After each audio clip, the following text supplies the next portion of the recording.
Hello everyone! Welcome back to my channel and welcome back to another Sims 4 Create a Sim video. So today we are continuing my Fill the World Create a Sim challenge and we are making the family for the very last house in Oasis Springs. So this is the Young family.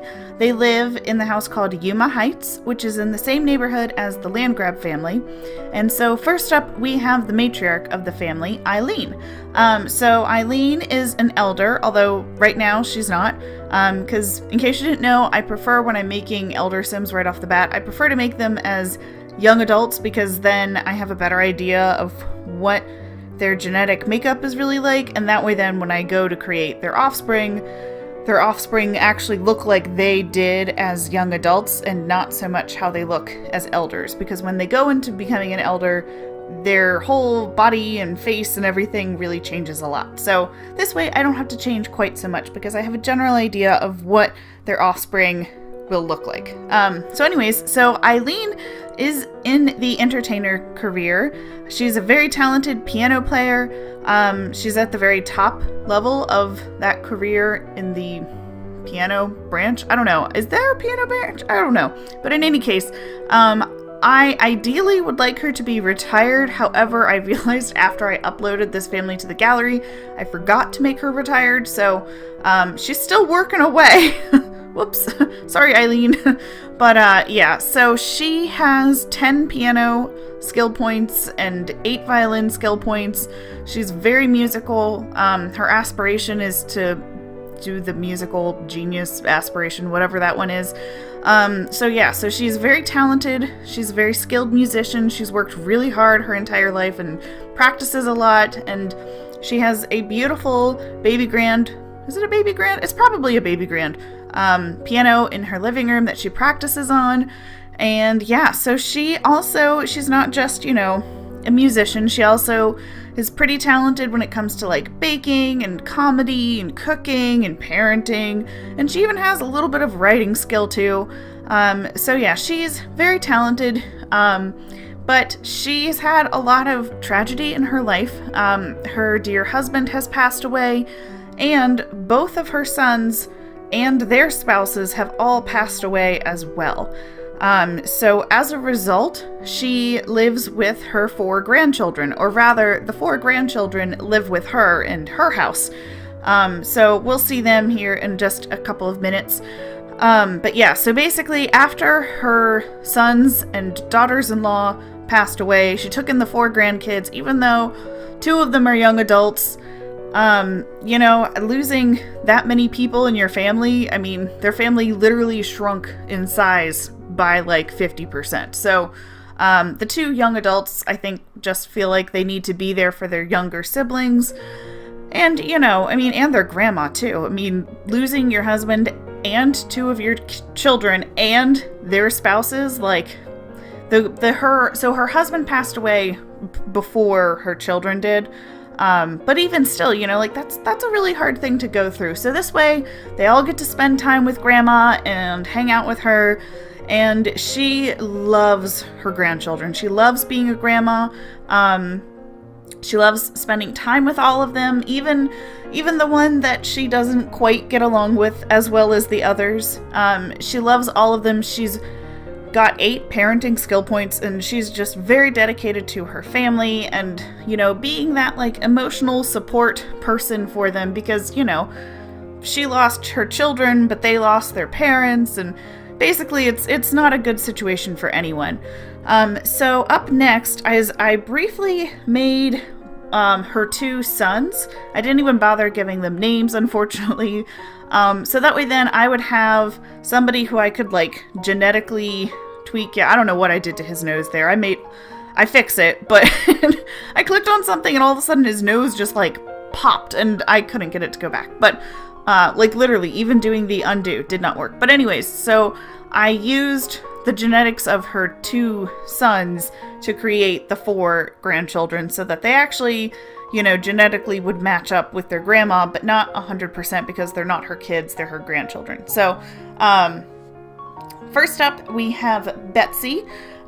So Betsy is one of the 2 young adults who lives with her grandma. So Betsy is in the politics career. She's a charity organizer, so she's just very, very good. She's got a very pure heart, and she just wants to make the world a little bit of a better place. So she also really kind of takes after her, well, she takes after her grandma in some ways, but not others. She has like no musical talent whatsoever, but she also enjoys baking and cooking, and writing. She actually, for her skills, she has the most writing skill points. She has 6 writing skill points. And then she also has 5 charisma skill points, 3 baking skill points, 2 cooking skill points, 3 dancing skill points, 2 pet training skill points, and 3 photography skill points. So yes, she does have the pet training skill. That's a skill I don't tend to use very much because personally, I don't know that I've ever played with it. But she is a real animal lover. That's actually her aspiration, and she loves cats. So her grandma has a cat that lives with them, who we'll see at the very end. Her name is Myrtle, and she's very spoiled.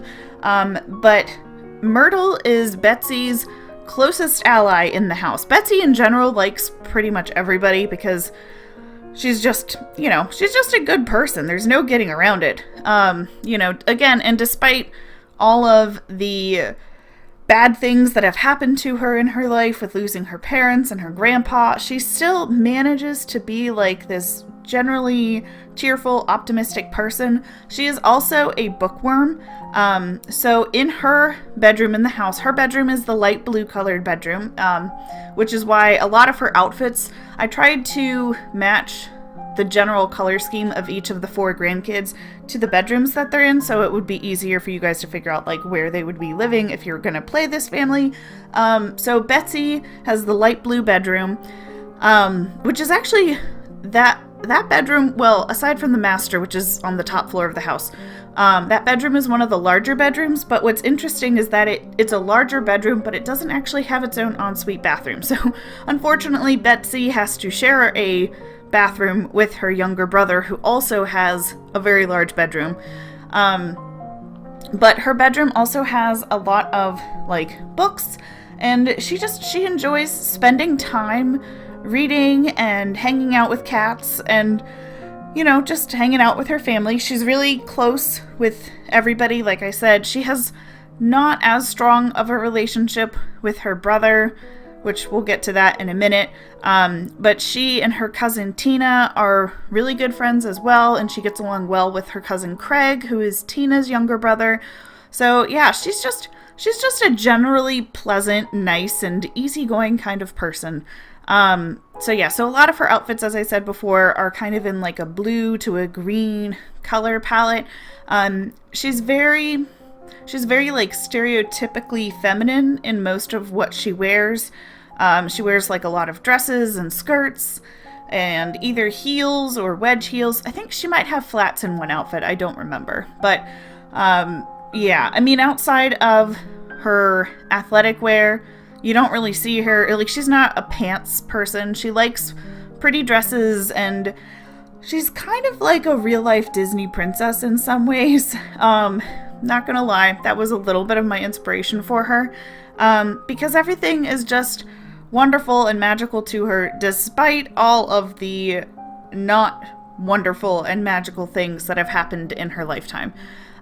So she is probably also the best help around the house as far as helping out her grandma goes, because really she's willing to do anything for the people that she loves. And, I think she also recognizes too that like it's not just about her and her sibling and her cousins and all the loss that they went through, but like she's probably one of the only kids who has that understanding, like, oh, my grandma has also gone through this really bad thing. I should be nice and be extra helpful to make it easier on her. So she's just like that type of a, caring person.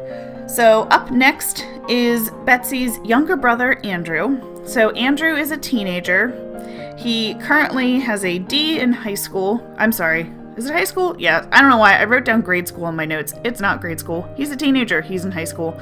And so he is kind of a troublemaker. Well, no, he's not kind of a troublemaker. He is a downright awful person. So he has the lifetime aspiration to be like a criminal person or whatever, that one. And he is evil and hot-headed. So don't cross Andrew. He is not a nice person. He wears a lot of black. He has the bedroom in the house that is all done up in red and black. And he has 6 mischief skill points, 3 video gaming skill points, and 4 writing skill points. So Andrew is just, he doesn't really know what he wants to do in his life. He has very little motivation to do well. And so he's also been through a lot, but he also thinks that he's been through the most, and that it doesn't really matter that everyone else around him has also been through a lot of bad things, because it's not about him if it's about other people. So he is kind of self-centered, I guess, in that way. But yeah, so I haven't quite figured it out for sure, but basically the 2 brothers and their spouses, these kids' parents, they all died as part of some sort of a larger accident. And so Andrew blames Tina and Craig for the death of his parents. So he really does not get along with Tina and Craig at all. Like, they are, I don't think they're actually enemies, but they are definitely despised. Like, their relationship is way in the red. Like, he cannot stand them. He gets along okay with his sister, but at the same time, they're very different people, because she is, everything is good, we can get through this as long as we stick together as a family, and Andrew is, why did this happen to me? I hate everything. Go away. Leave me alone. So, which, I mean, I don't know. It's hard for me to find fault in that necessarily, because that is a really hard thing to go through. However, he doesn't really have that perspective that it's everyone. And so he doesn't really get along so well with his grandma, but again, that's more of because he's a self-centered teenager, not because he doesn't love her. It's just, you know, I think losing his parents did more damage to him than it did probably anyone else in the family. So next up, I am creating Tina and Craig's dad, so then we can make Tina and Craig. So first up is Tina Young. So Tina is also a young adult. So as I said before, she's really close with her cousin Betsy, despite the fact that they're very different people. So Tina is a tech guru, which I think I only have one other tech guru in this whole thing. And it was a long time ago. It's just not a career I tend to think very much about, but I think it's very suited to Tina. So Tina's room is the room that it's a green bedroom. It has its own ensuite bathroom, and it also has like a suit of armor and just like a lot of like real nerdy collector-y types of things in it. So obviously I, dressed her in a lot of green because she has a green bedroom. And so she has 2 archaeology skill points, 3 logic skill points, 4 programming skill points, 2 Salvadoradian culture skill points, and 7 video gaming skill points. So she has, which one is it? She has one of the aspirations from Jungle Adventure, and now as I'm saying this, I don't remember if it was the archaeology one or the explorer one, but in any case, she loves being outside, and she's very adventurous, but she also likes technology and video gaming, and I mean, her job is in the tech guru field, so by default, she's gonna enjoy things like programming and things like that. So she's kind of nerdy, but she's an outside nerdy, if that makes any sense. So she, she's, again, very different from her cousin Betsy, but they do both have a shared love of cats, actually, so that is one thing they have in common. And then Tina also is a genius, so she is super, super smart. And yeah, and again, she has a good relationship with pretty much everybody except Andrew, who hates her because, you know, he blames her parents for the death of his parents. And, you know, there's also a little bit of a resentment because Andrew is in, despite the fact that it's a bigger bedroom, he doesn't like that he has to share a bathroom with his older sister, whereas Tina and Craig both get their own separate bathrooms that are attached to their rooms. So Andrew does kind of also, on a smaller scale thing, not like that about Tina and Craig, because, you know, it's kind of compounded with the idea that he blames them for his parents' death anyways, and then on top of it all, they get their own bedrooms and bathrooms. What the heck? So, yeah, he just, as I said before, he hates pretty much everyone. But Tina, on the other hand, does not. She gets along with just about everybody. And as I said before, I dress her in a lot of green. She kind of, except for her main outfit from Everyday, she kind of goes with more of like a mintier, softer green. So I thought that looked pretty cute on her. And again, because she is kind of a nerd in some ways. I mean, she likes going outside, but she also does enjoy a good video game here and there. So a lot of her clothes are like a little bit more nerdy in style. Like, you know, she wears like graphic tees and what was it in her? I think it's her athletic outfit that has the galaxy leggings. But yeah, so she's a unique sim, I think. But yeah, so she has a younger brother whose name is Craig, and we'll see him in just a minute. And she and her brother they're very close with one another. They have very similar, like, common interests. They both have a really high video gaming skill. Like, I like to think that, you know, maybe even before they moved in with their grandma, they, it is the archaeology aspiration. Okay, good. I just saw it. But anyways, so Craig and Tina, I think, would play, like, video games against one another before they moved in with their grandma, and that's why their skill is so high. Because actually, there isn't a game console anywhere in the house, but they both have computers in their bedrooms, so I figured that's, you know, maybe even they might even play online against each other in the same house, just in different bedrooms. It's hard to say. So yeah, so this is Craig. He is also a high school student, so unfortunately he gets to go to high school with his cousin Andrew, who hates him.